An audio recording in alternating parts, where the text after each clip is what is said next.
welcome to Opposites React. I'm Ashley. I'm Whitney. And today we will be recording more Cold Chisel. Yay! Except, we were warned about this song, that it's the saddest song that Cold Chisel has ever written.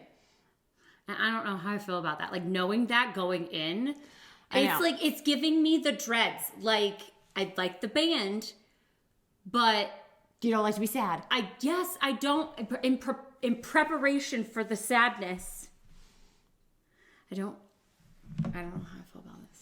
You know, I'm hoping that I feel like a lot of the times when it's like, this is the best thing you'll ever see in your life, or this is the saddest thing you'll ever see in your life, the overselling of it then makes me like, oh, well, that wasn't too bad. Yeah, I can see that. Hopefully that will happen, because I'm not trying to be sad at 10:30 in the morning?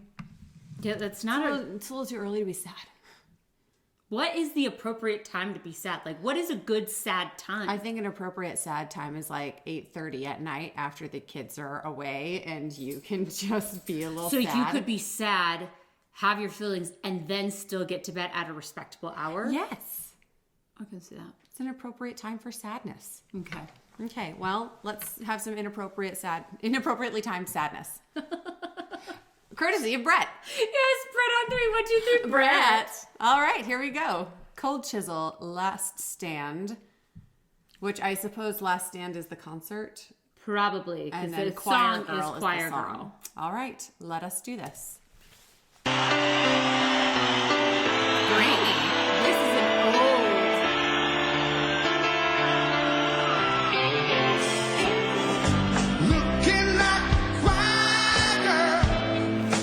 Hold on, we have to have the lyrics because if I don't digest this properly...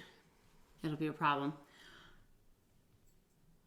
Well, his first line was it, look at that choir girl? Yeah. There we go, we got it. Looking like a choir girl. Oh, I even got that wrong, looking like a choir girl. Okay. All right. Looking like a choir girl.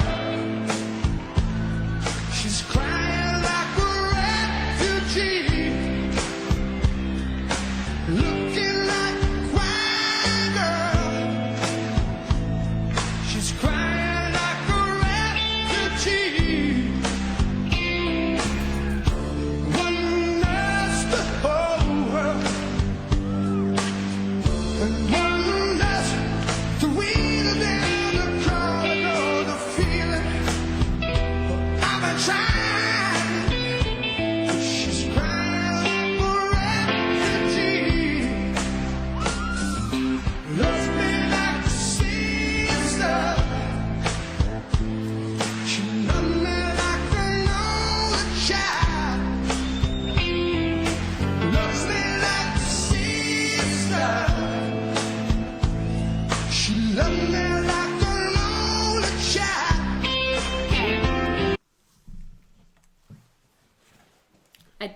I get where you're going, and I feel like we have to hear the whole song to figure out what perspective he's singing from before we question why the choir girl would be loving him like a sister. We were told that this was the first song to publicly speak out about abortion in Australia. Yes. And so the perspective that my sister is coming from is, why would he be talking about she loved him like a sister and then this song is about abortion? Am I reading you correctly? Well, no. Okay. No. Because that's kind of what's going on in my mind. Well, it's close. It's Okay. along the same lines, but I'm like, I'm a little confused by the verse because it says, love me like a sister, loves me like an only child. Those two things are different. Does that make sense? Like, Maybe loves him like a sister, loves a brother, loves him like a mother loves an only child. He's saying types of love. okay, we're just She gives him all of the forms of love. Sisterly love, unconditional motherly love, Okay. inappropriate familial love for a romantic partner. Who's to say? So Okay. we're going to figure that out. okay because, yeah. We'll figure it out. Okay. And I'm sure we will be corrected mercilessly Yes. if we get it wrong. But it was, yeah, it was just it was a confusing verse. She's knocking at you. Yeah. I'll hold on. Never, never, never let her down. 'Cause she's alive. She loved me like a love child. Pause it. What if she's his sister? Yeah. So she's his sister. That means he's like, so He's her only child, meaning like he's her only sibling. Like maybe like she his takes on a parental role in his life. His sister is more of like a parent. Yes. Okay. And maybe she's the one going through everything. Yes. And so he's seeing this from the perspective of a brother who's seeing his sister suffer and feeling badly that someone who has loved him so immensely is going through such pain. Going through pain. I agree with that. There we go. Because I was sitting here like And it's hard to get into the feeling and the emotion of the song when you're like, wait a minute, what is happening lyrically? yes, because lyrics matter. Yeah, and we're told that this is such an emotional song, and so I want to be able to get into the emotion. But yes, it was a little confusing. So now that we can understand that perspective. Yeah. Okay, I'm gonna rewind it a little bit. Okay. Spacebar. Yep. Yeah, your button just Yeah, sticking sorry. We work Okay. with a broken computer. Hey, it's all right, but I That's think the you were funds right. we're working with. I think you're right. It might be his sister. Yes. Okay. Hold on. Never, never, never let her down. 'Cause she's alive. She loved me like a love child. Some little children. Some little children. Send that little child to me. Send that little child to me. All day the dark. All day the dark. And those his responsibility. Looking like a white girl. She's crying like a refugee. Looking like a white girl. She's crying like a refugee. She's knocking at you. Yeah. I'll hold on. Never, never, never let her down. 'Cause she's alone.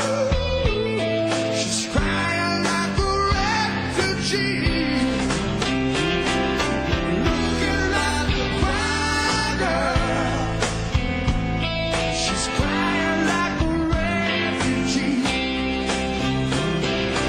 Looking like a white girl. She's crying like a refugee. Yes, she is.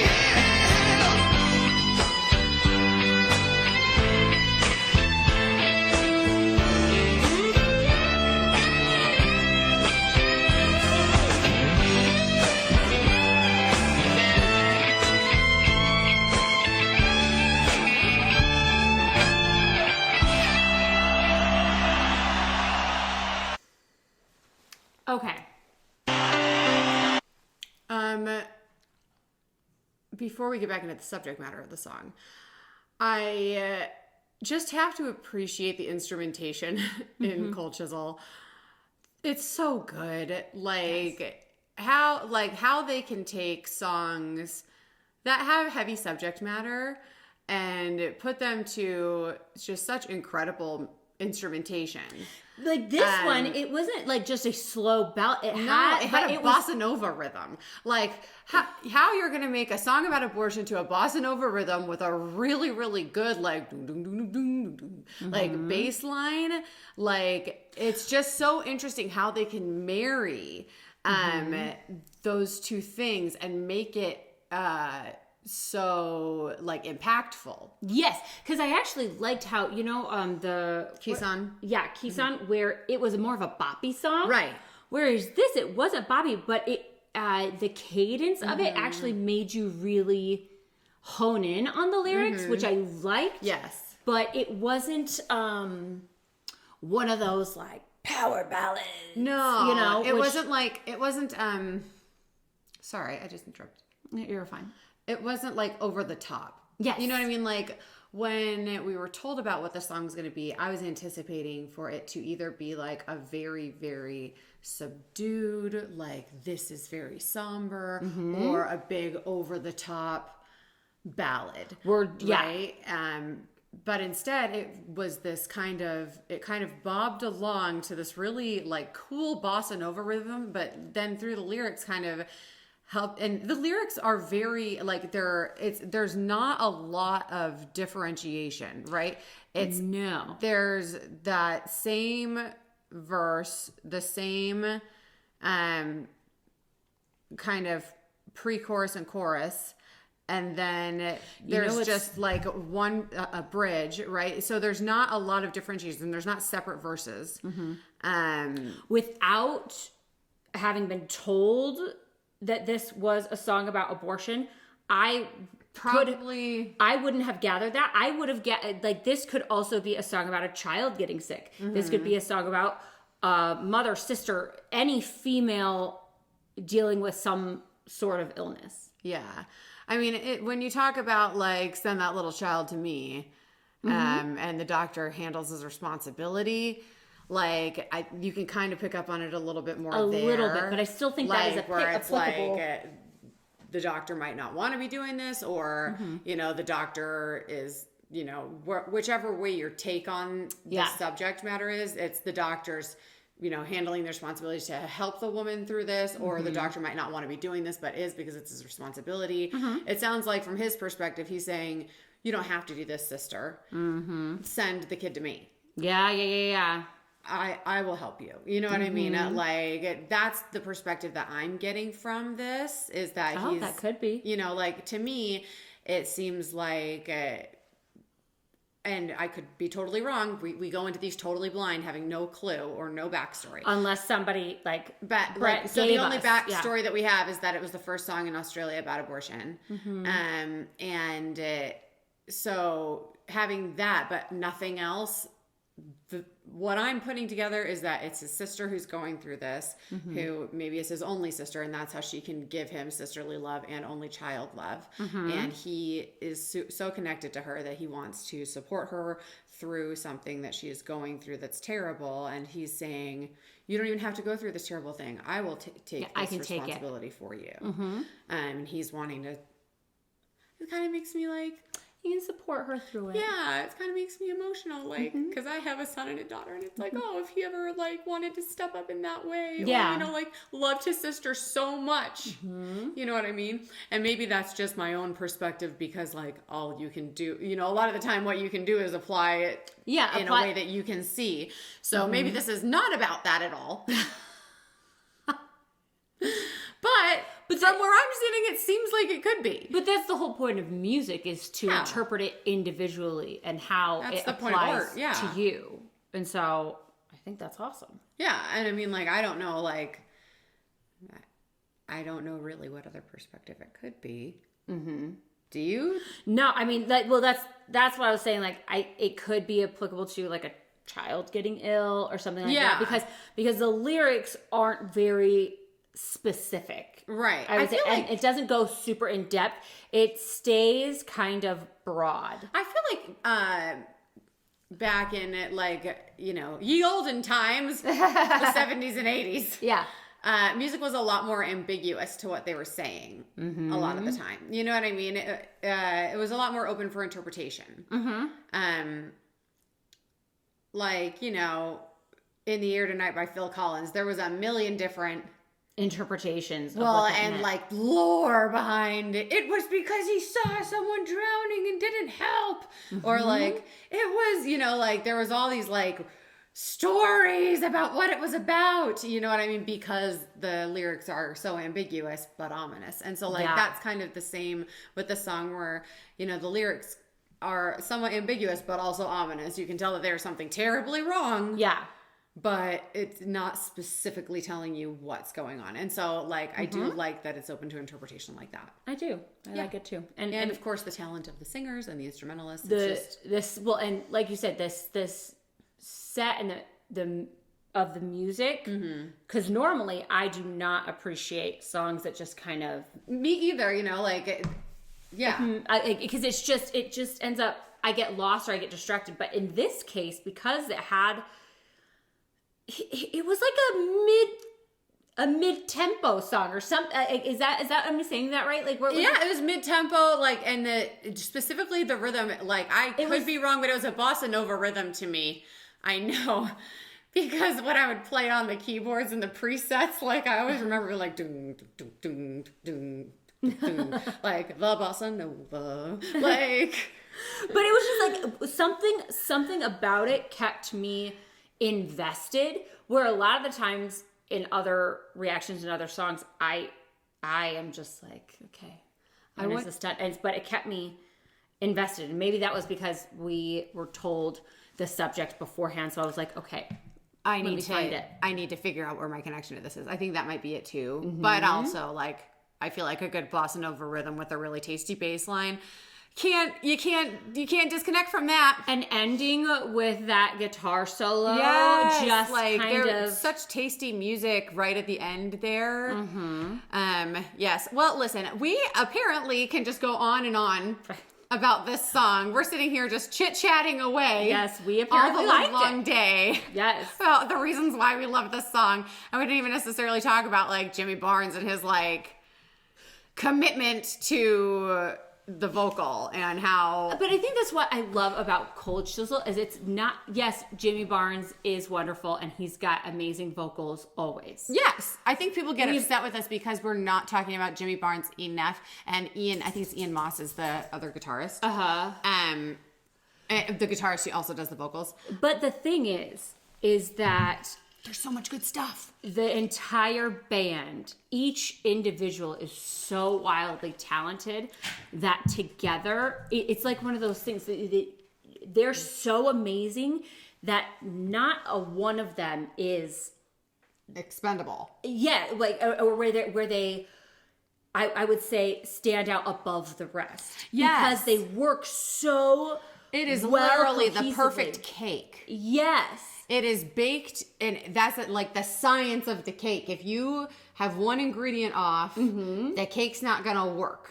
And with Cold Chisel, every single member, everything is always so perfect. And if we sit around talking about one and not, you know what I mean? Like, it's so good.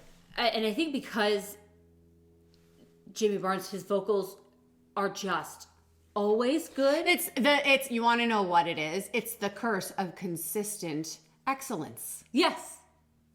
That now the curse of consistent excellence, where he's consistently excellent, and so okay, we hear him, and then it's like, well, there he is, just consistently excellent again. No need to comment on that.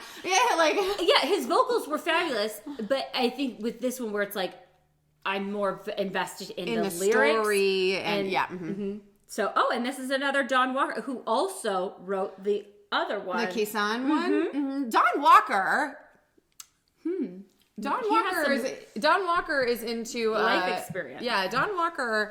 You don't know what, he either has life experience or he has a very keen ability to write about others. To take himself and just deposit himself into an experience of another person. I agree. Maybe their stories of people close to him in his life, and I used to do that sometimes, where if I was writing a song, I would write it from the perspective of someone I knew who was going through a struggle, or someone I, somebody I was close to, because it's like, not every struggle is my struggle, and not every, sometimes you can't have all the trauma. Yes, sometimes your personal life is not, just rife with the drama for songwriting, and so you pull inspiration from the people around you. And so Don Walker, who, is... I'm sure there's other people credited. If Don Walker is credited, he might probably, I assume he's one of the songwriters lyrically. Yes. And so if he's putting himself in the shoes of, whoever this person is, whose sister perhaps is going through this, then That's just really well done. So anyway, again, we're just going on and on and on. We're walking in or talking in circles. We're just gonna keep going. Like At least, subscribe. yeah, at least we're talking about the song. All right. Bye. Bye.